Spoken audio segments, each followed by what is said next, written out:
할렐루야. 예, 감사합니다. 먼저 우리 3부 예배 때 축하 순서도 있는데 38 기도용사들이 2부 예배 발대식이 있어서 많이 참석하신 것 같아요. 2부 예배 드리시고 곧바로 3부 예배니까 3부 예배도 함께 해주시길 부탁드립니다. 특별히 외부에 그 손님들이 많이 오는데 우리 교회 성도님들이 안 계시면 좀 이상할 것 같아요. 그래서 남의 행사가 될 수 있기 때문에 우리 예배 드리시고 3부 예배도 함께 하실 수 있는 거죠? 네, 부탁을 드립니다. 네, 교회 사랑하는 마음으로. 네, 아멘 안 하시는 분들은 안 하겠다는 얘기인가요? 네, 우리가 교회 창립 38주년 앞두고 이제 2층 리모델링 공사를 했는데, 처음에 예상하긴 4,500만 원 예상인데, 이게 하면은 점점 예산이 늘어난다는 얘기는 들었어요. 근데 각 부서들마다 이렇게 요구하는 것도 많고, 그게 꼭 필요한 것이기도 해서 점점 늘어나고, 교회 2층에 사실 단열도 안 되고 방음도 안 됐었는데 장로님들하고 의논해서 또 샤시도 다 이중창으로 하고 뭐 이렇게 하다 보니까 예상치 못한 금액이 나왔습니다. 거의 1억 원 정도. 우리 교회가 코로나 시기에 정말 대단해요. 작년에는 외벽공사, 뭐 음향, 영상, 그 다음에 헌신하셔서 했지만 이 내부의 공조기 공사까지 다 해서 1억이 넘는 공사를 했고 올해도 1억 공사를 했습니다. 그리고 또 빚을 4천만 원 갚았습니다. 그러니까 얼마나 감사한 일인지 몰라요. 정말 우리 교회는 어디에 내놔도 자랑스러운 교회입니다. 이 일을 위해서 정말 우리 수고 많이 하셨는데 우리 장로님들이 정말 수고 많이 하셨고 우리 교육자들도 정말 수고 많이 했고 우리 특별히 장현식 장로님이 그냥 교회로 출근하셔서 공사 현장 소장하고 싸워가면서 금액을 낮추고 교회를 어떻게든 예쁘게 하려고 정말 애를 많이 쓰셨습니다. 또 기가 막힌 헌금들도 있었죠. 그래서 한 1,000만 원 헌금이 2개, 500만 원 헌금이 하나. 그리고 이제 또 어르신들이 쌈짓돈으로 헌금도 하셨는데 또 외부에서 들어온 헌금이 한 3,900만 원 정도 있었고 나머지는 지금 우리 교회 재정으로 하고 있습니다. 그래서 여러분들 마음에 감동이 되시는 대로 건축 헌금을 좀 해주시면 좋겠습니다. 강요는 아니고요. 하지만 함께 우리가 함께 해나가는 거니까 함께 잘 앞으로 한 달 안에 잘 섬겨주시면 헌신해 주시면 감사하겠습니다. 우리 수고하신 모든 분들 위해서 박수 한번 하고 있습니다. 감사합니다. 저는 얼마나 자랑스러운지 몰라요. 우리 장로님들이 얼마나 정말 대단하신지 그냥 마음을 합해주셔서 잘 교회 공사가 진행되게 해주셨습니다. 그리고 제가 묵은 채증이 다 빠졌습니다. 제 방에 있었던 짐들이 뭐 얼마나 많이 버렸는지 몰라요. 이따가 2층에 오시면 가이드 해드리겠습니다. 예, 오셔서 한번 쭉 구경하시고 앞으로 거기서 속회도 하시고 굉장히 공간들이 좋으니까 커피 마시러도 오시고 주중에 친구들 데려오시고 제가 또 앞으로 계획을 좀 하고 있는 아주 멋진 행사가 있습니다. 그것도 2층에서 또 진행이 될 것 같습니다. 오늘 설교는 사실은 3부 예배에 참석하는 그 이웃 주민들, 공무원들, 뭐 이런 예수 안 믿는 또 청년들, 우리가 청년지원금 전달하잖아요. 이 사람들 대상으로 설교를 좀 중심적으로 설교를 준비했습니다.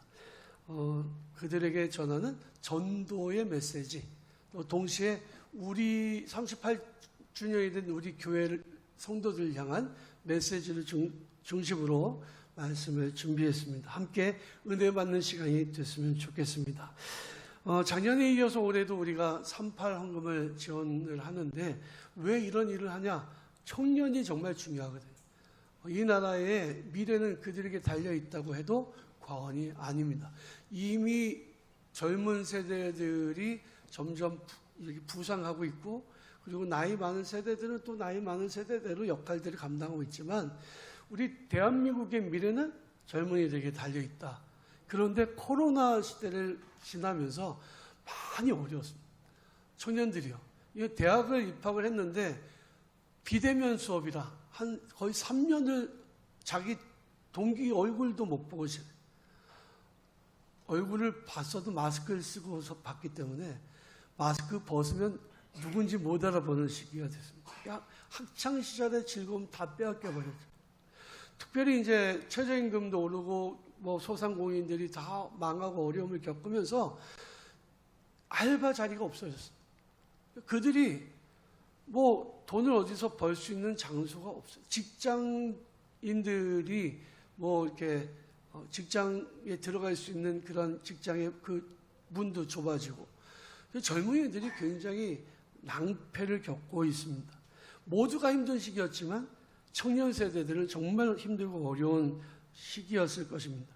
어떻게 해서든지 청년들에게 힘을 북돋아주고 용기를 갖고자 하는 것이, 갖게 해주고 싶은 것이 38 청년 지원금의 그런 목적이다라고 말씀드릴 수 있습니다.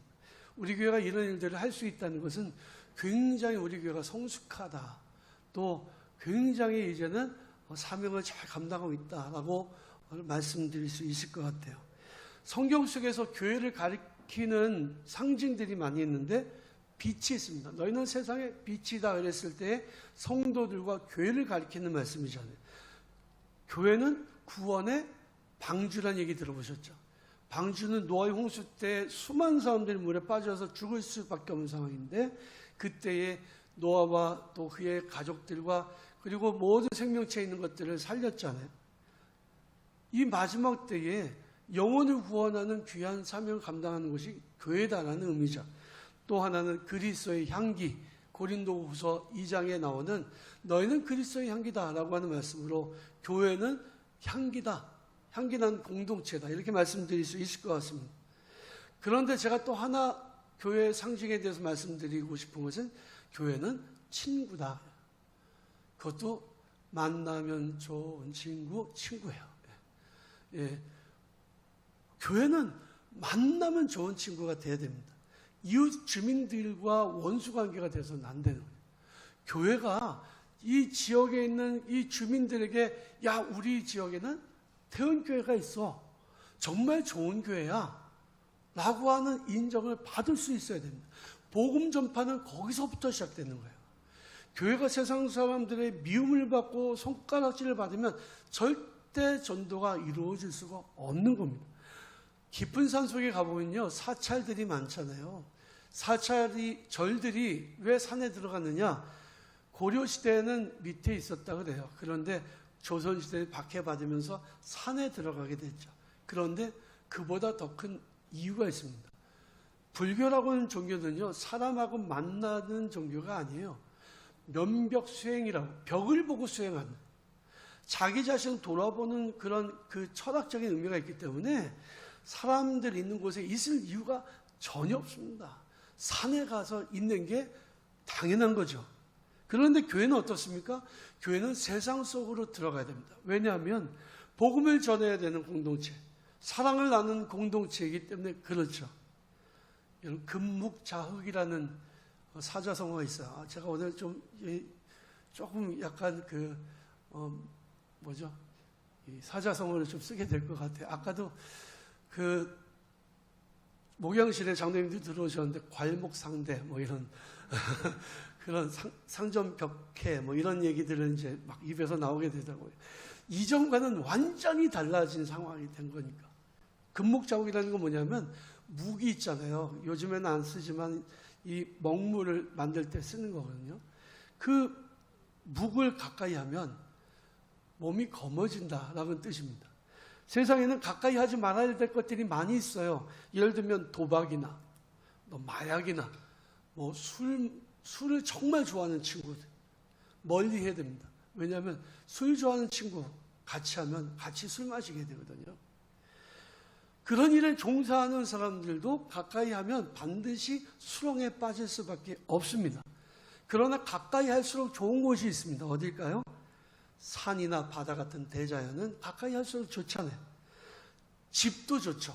가정도 좋잖아요. 그리고 교회가 그렇습니다. 교회가 가까이 하면 할수록 좋은 곳이에요. 세상 사람들은 교회를 안 다니니까 교회가 얼마나 좋은지 모르지만 그러나 교회만큼 좋은 곳이 어디 있습니까? 맞습니까? 예, 우리 태은교회가 얼마나 좋은 교회인지 몰라요. 여러분 자랑하시길 바랍니다. 그런데 이상하게도 교회는 자기가 하지 않은 일 때문에 세상 사람들의 공격을 받아요. 왠지 가까이 하기에 먼 당신이 돼버렸습니다. 배가 나오면 가까이 하기에 먼 당신이 아니라 여러분 대구에서 코로나 터지면서 신천지 때문에 교회가 괜히 그냥 싸잡아서 욕을 먹었잖아요. 교회 가면 코로나 걸리는 것처럼 난리도 아니었지 않습니까? 그래서 막 교회 막 경고장이 날라오고 공무원들이 경찰관들이 막 찾아와가지고 막 예배 시간에 숫자를 세고 막 이런, 우리 교회는 그런 일 없었는데 다른 교회들은 그런 교회가 많았다 그래요. 예배 20명밖에 드리지 말라고 했는데 왜 30명이냐 막 이러고서 경고 먹고 뭐 2주간 집합금지 내리고 막 이런 일들이 실제로 있었습니다. 하지만 교회는요, 만나면 언제나 좋은 친구예요. 우리가 살고 있는 우리 중랑구와 이 구민들을 위해서 우리는 어떻게 하면 그들을 지역을 잘 섬길 수 있을까를 날마다 고민하고 살지 않습니까? 어떻게 하면 선을 베풀 수 있는가를 생각하고 살지 않아요? 우리는 교회 창립 38주년을 맞이했는데 우리 교회가 세워진 1984년부터 지금까지 늘 나눔과 구제와 섬김을 우리가 해오지 않았습니까? 구제와 섬김은 교회가 해야 될 중요한 일로 여기면서 성도들의 헌금을 통해서 이런 일들을 우리가 해오고 있습니다. 이 지역사에 있는 독거노인들을 위해서 전에는 반찬도 만들고, 반찬 만드는 일들은 요즘엔 못하지만 그분들 노인들에게 이렇게 생활비를 지원하는 일들 지금 우리 교회가 계속 하고 있습니다. 왜 우리 태원교회가 이런 섬김, 왜 이런 나눔과 구제 일들을 할까요? 그것은 우리가 가지고 있는 믿음 때문입니다. 오늘 본 말씀에 보니까 이런 말씀이 나와요. 강한 우리는 약한 사람들의 약점을 돌봐주고 우리 자신을 기쁘게 하지 말아야 합니다. 우리 각 사람은 이웃을 기쁘게 하되 그에게 유익을 끼치고 덕을 세워야 합니다.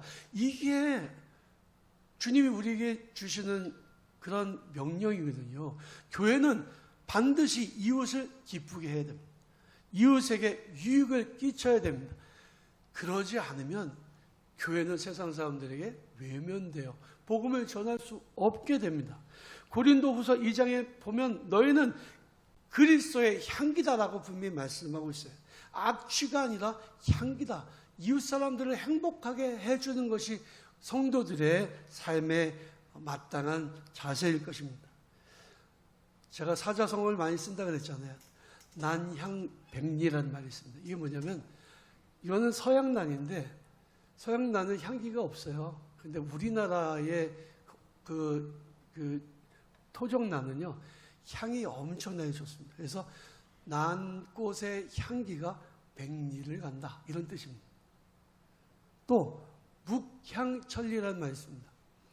묵향천리는 묵의 향기가 천리를 간다. 이 얘기는 글을 통해서 묵으로 글을 쓰면 그 글의 영향력이 향기로움이 천리를 간다.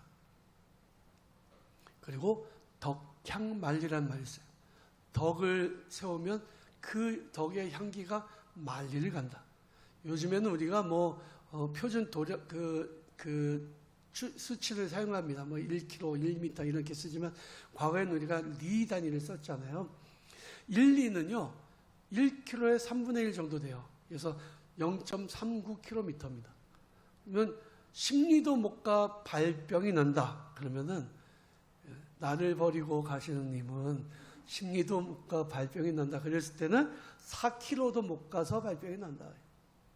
근데 그 난양 백리는요 얼마만큼 먹은 거냐면 40km, 약 40km. 난의 향기가 백리를 간다. 그러면 묵향 천리. 천리는 393km예요. 여기서부터 부산 좀 못 간 데까지 가는 겁니다. 그런데 말리는 3,930km입니다. 그러니까 대한민국을 넘어서는 거죠. 이 얘기가 맞다고 저는 생각이 들어요. 제가 우리 교회 일들을 다 페이스북에 올리거든요. 오늘도 제가 우리 38 청년 지원금 전달하는 것을 페이스북에 올릴 거예요. 그럼 미국에서도 저 멀리 외국에서도 다 거기다 댓글을 답니다. 우리 태원교회가 이런 일을 하는 것을 온 세계 사람들이 알게 되는 거죠.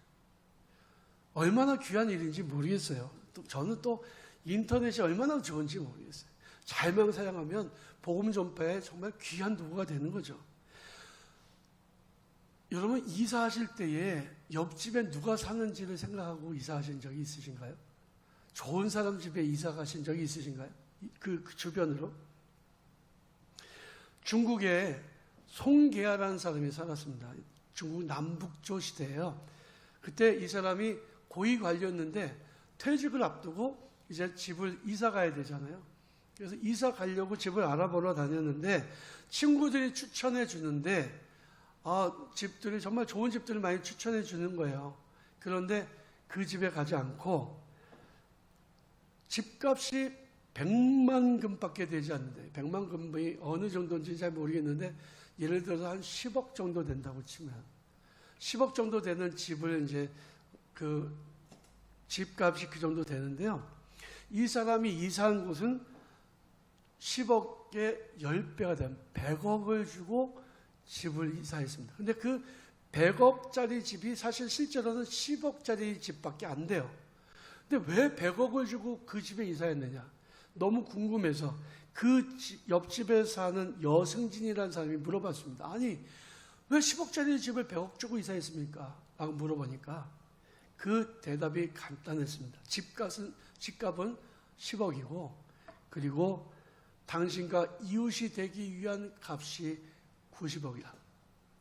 예, 좋은 이웃을 옆에다 두고 싶어서 100억을 주고 그 집에 이사했다는 거예요. 저는 제가 언젠가 말씀드렸지만 우리 태원교회 때문에 지역의 땅값이 오르기를 원합니다. 땅이 없는 사람들은 좀 그러면 안 돼요. 예, 저는 우리 태원교회 때문에 우리 지역의 집값이 오르기를 바랍니다. 집이 없는 분들은 아니겠지만 예, 이곳으로 이사 오고 싶어서 집값이 올라가요. 저는 우리 태원교회에서 잘 돼서 더 좋은 아파트 이사 가는 것은 참 좋은 일이라고 생각은 드는데 우리 태원교회 성도님들이 우리 사모 아파트로 많이 이사 오시면 정말 좋겠다는 생각이 들어요. 지역 주민들이 태원교회 너무 좋은 교회야. 그리고 태원교회 옆으로 이사 가야 되겠다. 사모 아파트에 이사 오는 일들이 정말 생기면 좋겠습니다. 더 비싼 값을 주고라도 교회 옆으로 이사 오고 싶다. 여러분, 멀리 이사 가시고 멀리서 사신 분들도 교회 가까이 이사 오시면 정말 좋을 것 같아요. 우리 태원교회 성도들이 흩날리는 그리스도의 향기가 중랑구를 넘고 서울시를 넘고 대한민국 방방곡곡을 넘고 온 세계까지 그 향기가 퍼지게 되기를 간절히 바랍니다. 태원교회는 지금까지 그렇게 해왔지만 앞으로도 이웃 주민들의 좋은 친구가 될 수 있을 거라고 저는 분명히 믿습니다.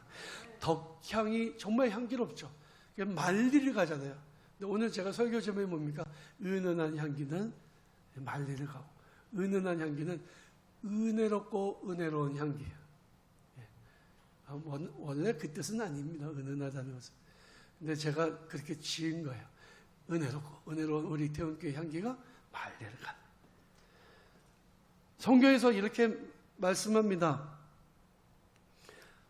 하나님의 나라는 먹는 것과 마시는 일이 아니라 성령 안에서 누리는 의와 평강과 기쁨입니다. 이런 마음으로 그리스도를 섬기는 사람들은 하나님을 기쁘시게 하고 사람들에게도 인정을 받습니다. 그러므로 우리 모두 화평함을 이루는 일과 서로 덕을 세우는 일에 힘씁시다 이렇게 말씀하고 있습니다. 덕향 말리. 은혜롭게 덕을 세상에 흘려보내는 것, 이게 하나님을 기쁘시게 하는 거예요. 그렇다면 우리가 어떻게 해야 태원교회와 우리 성도들이 덕의 향기를 날릴 수 있을까? 첫 번째로는 우리가 살고 있는 이 지역사회와 주민들과 지도자들을 위해서 날마다 기도하는 게 중요합니다. 오늘 38 기도용사들 잠시 후에 이제 말씀 끝나고 난 다음에 우리 그 출범식을 하도록 할 텐데요. 38 기도용사들은 하루도 빼먹지 않고 교회를 위해서 기도하셔야 되고 하루도 빼먹지 않고 지역사회를 위해서 기도하셔야 됩니다. 우리의 기도가 정말로 중요한 거예요.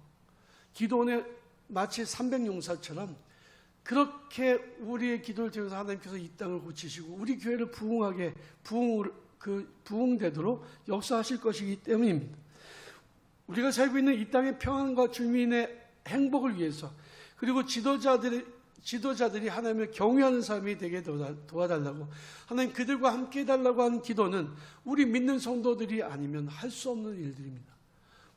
지역에 살고 있는 주민들이 이 지역을 위해서 기도할까요? 안 합니다. 지역에 있는 그 공무원들이나 지도자들 위해서 기도할까요? 안 합니다. 우리 성도들은 이게 우리의 삶이라는 것을 알기 때문에 하는 거죠. 성경 뭐라고 말씀하고 있냐면, 너희가 평안한 삶을 살기 위해서 반드시 해야 될 일이 있다. 임금들과 지도자들 위해서 기도해라. 이렇게 말씀하고 있어요. 그들이 잘못된 정책을 피면, 그들이 잘못되게 이 중랑을 이끌고 나가는 나라 이끌고 나가면 피곤해진 건 우리예요. 우리 국민들이 어려움을 겪게 되거든요. 그래서 나라 민족을 위해서 기도하고 지도자들을 위해서 기도하는 거예요.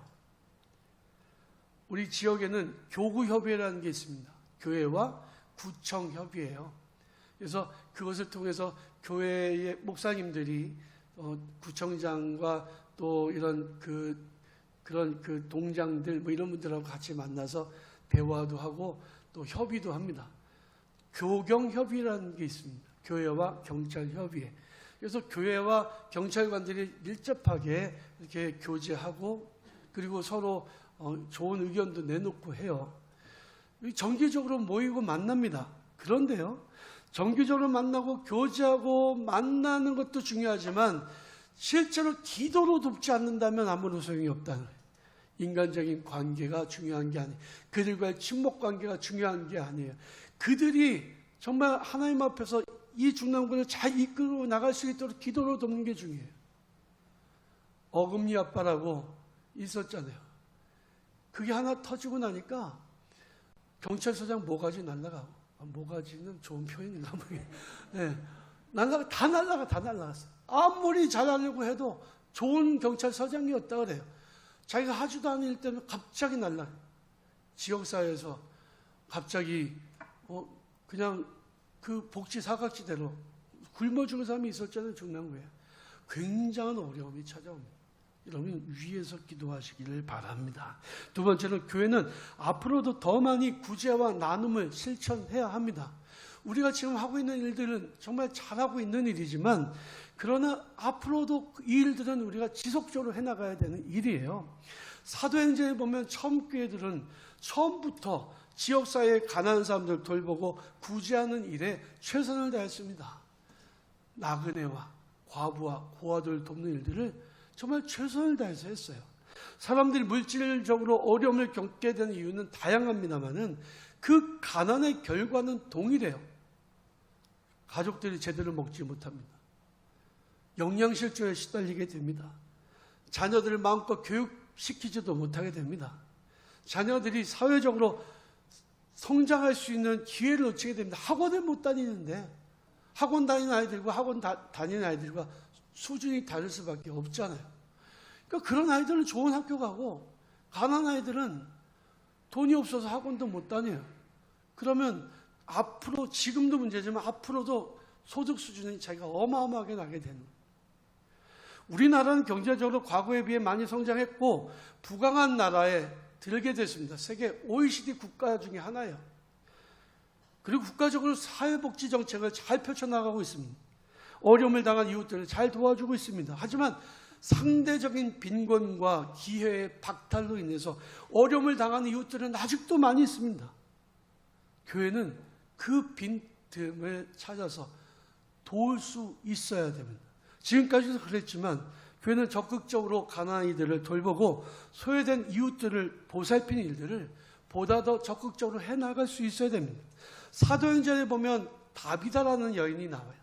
도르가라고도 하는 여인입니다. 이 여인은 아주 귀한 일을 했어요. 욥바에 사는데 이 여인이 살아있을 때에 그 과부들을 위해서 속옷과 겉옷을 지어서 선물로 줬습니다. 왜? 속옷과 겉옷이 비싸거든요. 과부들은 돈이 없으니까 속옷조차 입지 못하는 거예요. 그걸 불쌍히 여겨서 구제 사역을 했던 거죠. 요즘에도 생리대가 없어서 어려움 당하는 가난한 가정의 그 여학생들이 있다 그래요. 또 속옷이 없어서 뭐 그런 그 성경을 제가 쭉 읽다 보면 인터넷을 거기에 보면 속옷은 빌릴 수도 없잖아요. 이렇게 나와요. 속옷도 살 수 없을 만큼 어려운 사람들이 있다는 거예요. 다비다는 그 욥바에 있는 과부들을 위해서 그렇게 겉옷과 속옷을 지어서 그들을 지원하는 일을 했는데 어느 날 갑자기 죽었습니다. 이유를 모르지만 죽었어요. 그때에 과부들이요, 루다라고 하는 곳에 있는 베드로를 초청을 합니다. 그리고 베드로에게 와서 좀 이 다비다를 살려달라고 요청을 해요. 베드로가 와서 2층 다락방에 올라가니까 수많은 과부들이 뭘 하고 있냐면 속옷과 겉옷을 들고 흔들고 있는 거예요. 보세요. 지금 다비다가 살아있을 때 우리한테 이것을 만들어서 줬어요. 이게 사실은 유대인 남자인 베드로에게 속옷을 흔드는 게 좀 이상한 일이지 않습니까? 그런데 다비다가 한 일이 너무 고마운 거죠. 베드로는 과부들을 다 내려가게 한 다음에 기도합니다. 하나님 보셨잖아요. 이 구제와 선행을 한 이 다비다를 살려주셔야 되지 않아요? 그리고 베드로의 기도를 통해서 다비다가 살아납니다. 여러분, 이 구제라고 하는 것은 정말로 중요한 거예요. 선행이라는 것은 정말로 중요한 거예요. 돈을 왜 법니까? 돈 쌓아두려고 돈 버나요? 여러분, 부자들이 하루에 세끼 먹지 네끼 먹습니까? 아니에요. 그냥 나머지는 다 통장에 잔고를 쌓아둡니다. 그런데 죽으면 그게 누구 거가 돼요? 이병철 씨가 그 많은 돈을 남겨놓고 갔는데 누구 것이 됐습니까? 이 세상에 있는 그 수많은 부자들도 결국엔 다 쓰지 못하고 가는 게 그 돈이에요. 돈을 왜 법니까? 선한 사역을 위해서, 사용하기 위해서 쓰는 겁니다. 버는 겁니다. 벌어서 주님께 드리는 것만큼 영광스러운 게 어디 있어요? 벌어서 가난하고 어려운 이웃들을 위해서 나누고 베푸는 것만큼 귀한 일이 어디 있습니까? 그리고 하나님께서 주신 물질을 나와 나의 가족을 위해서 풍성하게 누리고 쓰는 거예요. 여러분, 과도하게 아끼면 점점 모자라지고 나누고 베풀어주면 점점 더 많아진다고 성경은 말씀하고 있습니다. 누가 부자냐? 쓰는 사람이 부자예요. 제대로 쓸 줄 아는 사람이 부자입니다. 누가 가난한 사람이냐? 제대로 쓸 줄 모르는 사람이 가난한 사람이에요. 마음이 부자라야 진짜 부자인 거죠. 자신 위에 땅에다 물질을 쌓아두지 말고 흩어서 구제하라고 성경은 말씀합니다. 흩어 구제해도 더욱 부하게 되는 일이 있나니 과도히 아껴도 가난하게 될 뿐이라. 잠언 11장 24절의 말씀이에요. 고린도서 9장 8절에 보면 이런 말씀이 나옵니다. 하나님이 능히 모든 은혜를 너희에게 넘치게 하시나니 이는 너희로 모든 일에 모든 것이 넉넉하여 모든 착한 일에 넘치게 하려 함이라. 기록된 바 그가 흩어 가난한 자들에게 주었으니 그의 의가 영원토록 있느니라 함과 같으니라. 마지막으로 교회는 더욱 복음 전파에 힘써야 됩니다. 그냥 다른 사람들에게 힘내라고 하는 것은 조금도 없는 일이에요. 근데 물질로 어려움 당한 사람은 물질로 돕는 것은 많이 돕는 겁니다. 그런데 가장 잘 돕는 것은 그들에게 복음을 증거하는 거예요. 세상에서 교회가 세상에 줄 수 있는 가장 귀한 선물은 바로 복음이에요. 복음은 굿뉴스예요. 기쁜 소식이에요. 이 복음의 핵심은 예수 그리스도십니다. 예수님을 믿으면 멸망치 않고 영생을 얻는다는 아주 귀한 진리의 말씀이에요. 예수 안에 생명이 있고 예수 안에 기쁨이 있습니다. 38년 동안 우리 태원교회가 이곳에 존재했던 이유는 복음을 전파하기 위한 거예요. 믿으시기 바랍니다. 복음을 전하지 않으면 소용이 없어요. 교회가 왜 존재합니까? 교회는 복음을 전파하기 위해서 존재하는 거예요. 많은 사람들이 복음의 진리를 몰라서 절망하고 고통 가운데 있습니다. 우린 예수를 믿으면 참된 기쁨과 행복이 찾아옴을 알고 있습니다. 그러나 교회 밖에 있는 사람은 이 사실을 전혀 알지 못합니다. 그들의 고통과 고민이 계속되는 겁니다. 주 예수를 믿으라 그리하면 너와 내 집이 구원을 얻으리라고 하는 이 말씀은 진리예요. 믿으시기 바랍니다. 그래서 우리는 세상 사람들에게 담대히 복음을 증거해야 돼요. 부끄러워하지 말고 우리가 보면은 동사무소에 찾아가서요, 나 좀 도와달라고 하는 사람들은 굶어 죽지 않아요. 왜? 복지 시스템이 잘 돼 있어요. 위기 가운데 있는 사람들 돕도록 예산이 책정이 돼 있습니다. 그러니까 뭐 갑작스러운 실직을 했다든지 그러면은 동사무소 찾아가는 거예요. 사회복지 담당 만나서 나 정말 어려우니까 먹을 거 달라고, 애들 학비가 없으니까 도와달라고 하면 도와줍니다. 그런데 누가 굶어 죽냐? 샤이한 사람들, 부끄러워하는 사람들. 그 사람들은 찾아가지 않아요. 도와달라고 하지 않아요. 그러니까 그게 복지 사각지대가 되는 거예요. 여러분, 우리는 복음을 부끄러워해서는 안 됩니다. 복음을 부끄러워해서는 안 됩니다. 복음을 담대히 전해야만 됩니다. 그래야만 영혼을 구원할 수가 있어요. 너희는 복음을 전파하라. 때를 얻든지 못 얻든지 복음을 증거하라. 너는 온 세상에 다니면서 복음을 증거하라고 주님이 명령하십니다. 근데 이 복음을 증거하라고 하는 이 말씀에는 세상을 구원하고자 하는 하나님의 뜻이 담겨져 있는 거예요. 하나님이 세상을 이처럼 사랑하사 독생자를 주셨으니 이는 누구든지 저를 믿는 자마다 멸망치 않고 영생을 얻게 하려 하십니다. 누구든지 영생을 얻게 하려는 게 하나님의 뜻이라면 우리는 이 일을 감당해야 되지 않겠어요? 하나님은 중남구의 면목동에 사는 사람들을 사랑하십니다. 우리도 그들을 사랑해야 됩니다. 그들에게 복음을 증거해야 됩니다. 교회 창립 38주년 여기까지 인도하신 에베네스 하나님께 감사드리고, 또 지금까지 교회를 사랑으로 섬기며 충성하며 헌신해온 여러분들의 그 수고에도 깊이 감사를 드립니다. 앞으로도 영원히 예수 그리스도의 은은한 향기를 만리까지 전파하는 우리 태어날 복된 성도들 다 되시기를 주님의 이름으로 간절히 축원합니다.